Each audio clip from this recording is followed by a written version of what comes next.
A Câmara Municipal de Campinas concedeu o título de cidadão campineiro ao presidente da Sanasa, Manuelito Pereira Magalhães Júnior.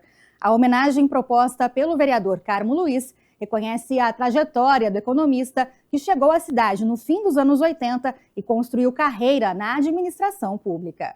Por iniciativa do vereador Carmo Luiz, a Câmara Municipal de Campinas concedeu o título de cidadão campineiro ao atual presidente da Sanasa, Manuelito Pereira Magalhães Júnior, durante a 10ª reunião solene. A Câmara Municipal de Campinas, eu me sinto honrado, porque eu acabei me tornando um instrumento da Câmara Municipal de Campinas para oferecer esse mérito.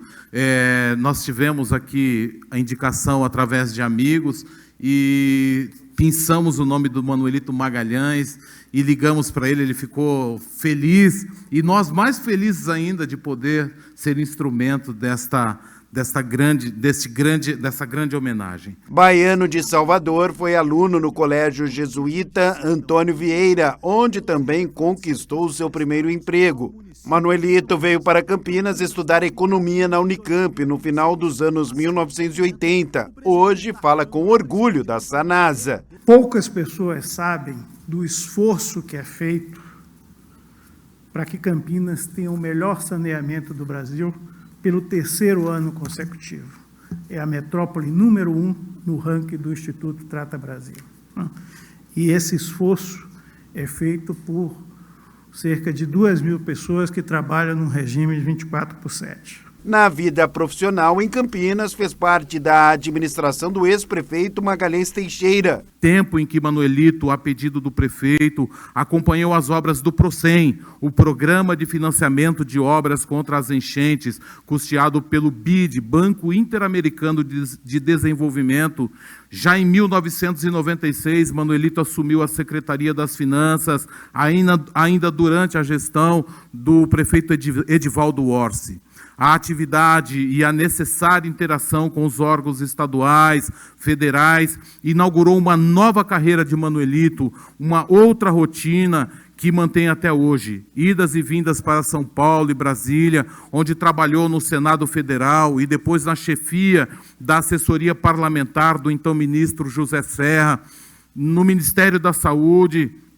Lá, Manuelito também passou a compor equipes de formulação de políticas públicas, como a regulação dos genéricos, criação de agências reguladoras, auxílio às santas casas e hospitais filantrópicos, entre outros trabalhos. O vice-prefeito Vanderlei de Almeida, o Vandão, também fez parte da mesa. Eu estava aqui prestando atenção, você falando do currículo do Manuelito, e o Manuelito prestando atenção, e acho que devia estar passando pela cabeça dele, né, que na presença da família, tudo que ele viveu para ostentar um currículo do tamanho que você acabou de ler aqui agora para a gente, Carmo. Eu via no olhar dele ali, a mente dele estava, acho que estava voltando no tempo e lembrando de tudo que foi viver tudo isso, né, Manuelito? Que a gente sabe que é gratificante ocupar cargos públicos, mas também é desafiador. Às vezes, a gente acaba comprometendo, né, principalmente o nosso tempo, e isso quem sente é a família da gente, né? Então, eu tenho certeza que no teu coração está recebendo essa homenagem aqui na presença da tua esposa, das tuas filhas. Na tua cabeça você estava falando, trabalhei tudo isso que ele está falando aí para viver esse momento e ser homenageado. E a Câmara Municipal de Campinas vota hoje, na 21ª reunião ordinária, um projeto que autoriza a prorrogação dos contratos do transporte público aqui na cidade.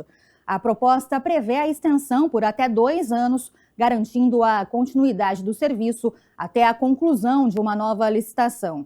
Segundo a Prefeitura, a medida não altera as regras atuais da concessão.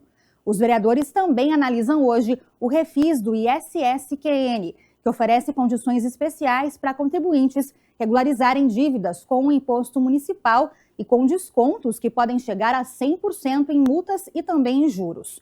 A sessão começa às 6 da tarde e será transmitida ao vivo aqui pela TV Câmara. E seguimos com os destaques do Legislativo. No dia 13 de abril é celebrado o Dia do Hino Nacional Brasileiro, uma das principais datas ligadas aos símbolos do país. E aqui em Campinas, o tema foi destaque na última reunião ordinária da Câmara Municipal, com a participação de especialistas que falaram sobre a história, a importância e também curiosidades do hino. O Dia do Hino Nacional Brasileiro é celebrado em 13 de abril. A data marca a primeira execução pública da melodia do hino, composta por Francisco Manuel da Silva em 1831, no Rio de Janeiro. A letra que conhecemos hoje foi escrita por Joaquim Osório Duque Estrada e oficializada em 1922, durante as celebrações do centenário da Independência. O hino nacional é um dos símbolos oficiais da República Federativa do Brasil. Para falar sobre o tema, foi convidado Jorge Alves de Lima, escritor, historiador, pesquisador, colunista e advogado. Reconhecido por sua trajetória na literatura e no direito, ele se destaca por pesquisas sobre Campinas e por sua contribuição à biografia do maestro Antônio Carlos Gomes. Foi somente em 1909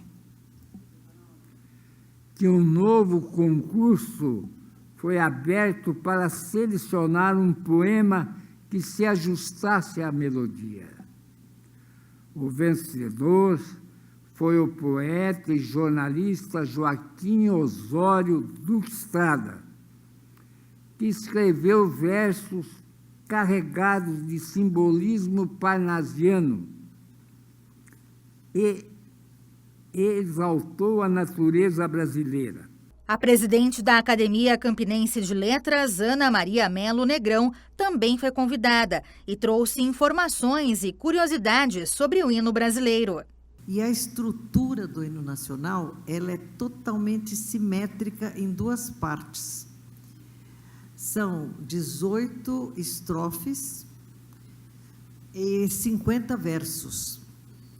E essas 18 estrofes e os versos, eles são absolutamente iguais, numa métrica muito rica, chamada de verso decassílabo, com 10 sílabas métricas, que vai até a última sílaba tônica. Então, ouviram do Ipiranga as margens plá, para no plá. É a 10ª sílaba. Então, é formada... Todo o hino nacional é formado por versos com 10 sílabas métricas, são versos decassílabos, o que é difícil de fazer por causa exatamente das últimas palavras, porque tem que terminar na última sílaba tônica. E para que facilite o canto, né, entoar. E essa estrutura, essa arquitetura rítmica de versos, de estrofes e refrão também, ela traz uma beleza muito grande ao nosso hino. O hino nacional foi tema da primeira parte da 20ª reunião ordinária, por iniciativa do presidente da Câmara Municipal de Campinas, Luiz Rossini. Eu achei importante fazer essa reunião para a gente dedicar esse tema, porque o hino simboliza a nossa pátria, né? Eu acho uma forma de você manifestar teu sentimento pela pátria cantando, respeitando o hino nacional brasileiro. O hino nacional brasileiro tem uma história muito rica. No dia 13 de abril de 1831, ainda no Império, ele foi executado pela primeira vez, uma composição, música de Francisco Manuel da Silva. Ele foi feito na época para comemorar a abdicação de Dom Pedro I.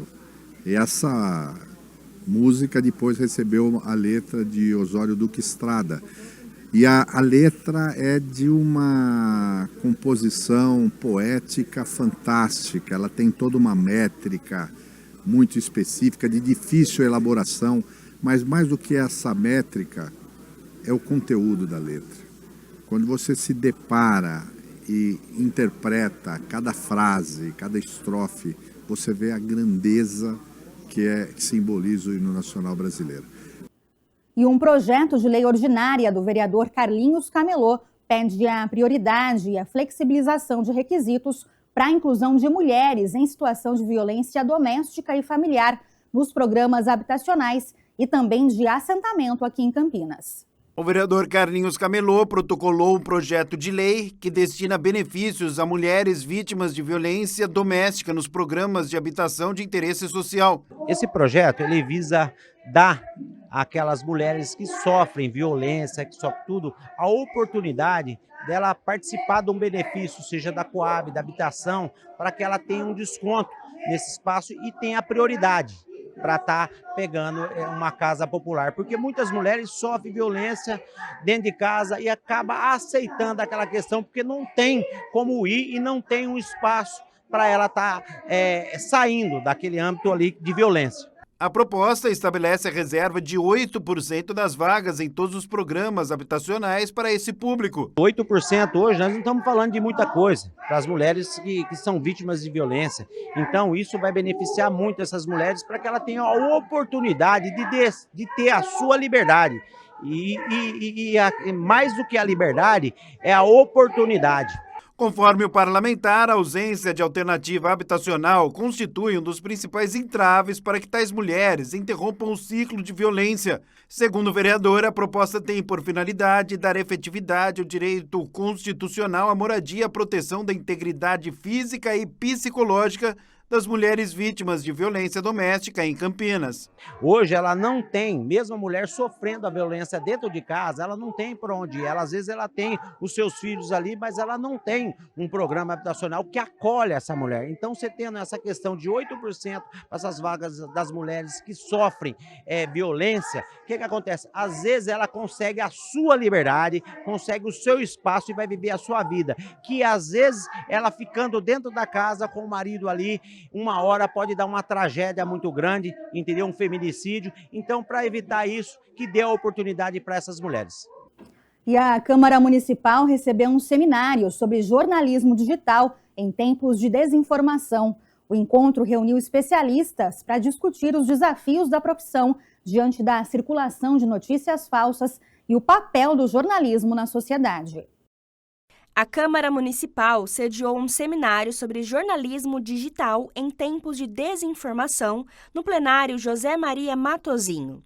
O evento encerrou a programação de aniversário dos 5 anos do portal Hora Campinas e contou com a participação de 4 profissionais de grande reputação em suas áreas, como Graça Caldas, jornalista desde 1969 e pesquisadora de comunicação e ciência do Laboratório de Jornalismo, o Labjor da Unicamp, o médico hematologista Carmino de Souza, o jornalista e professor universitário Fabiano Ormanese e José Pedro Martins, jornalista, escritor e consultor de comunicação.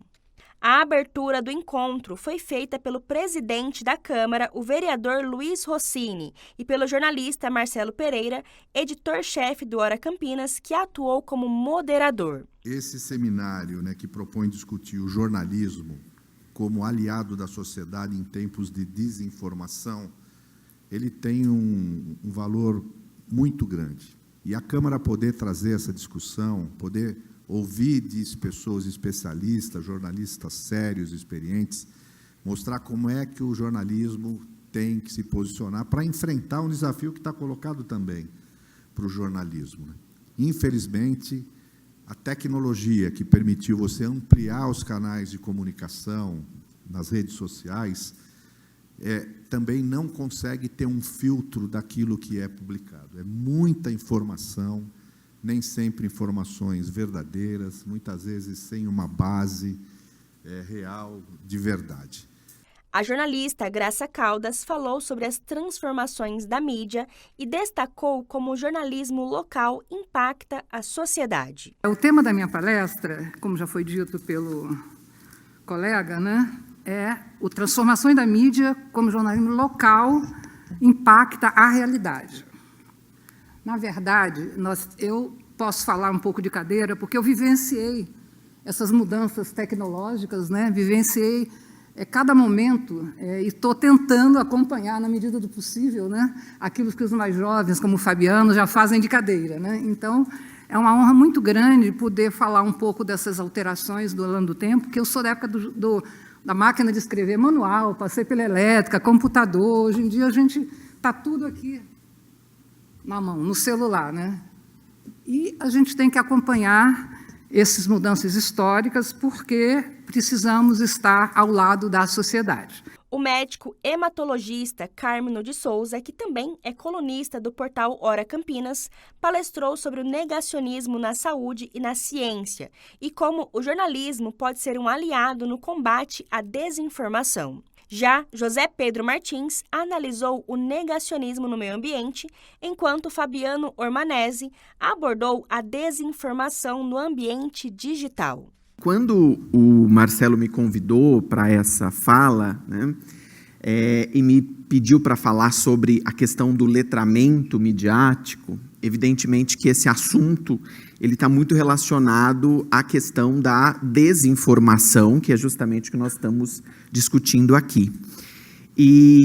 Só que nós temos falado muito de desinformação e temos, eu acho ainda, nos preocupado pouco com a questão da formação de uma competência leitora, né?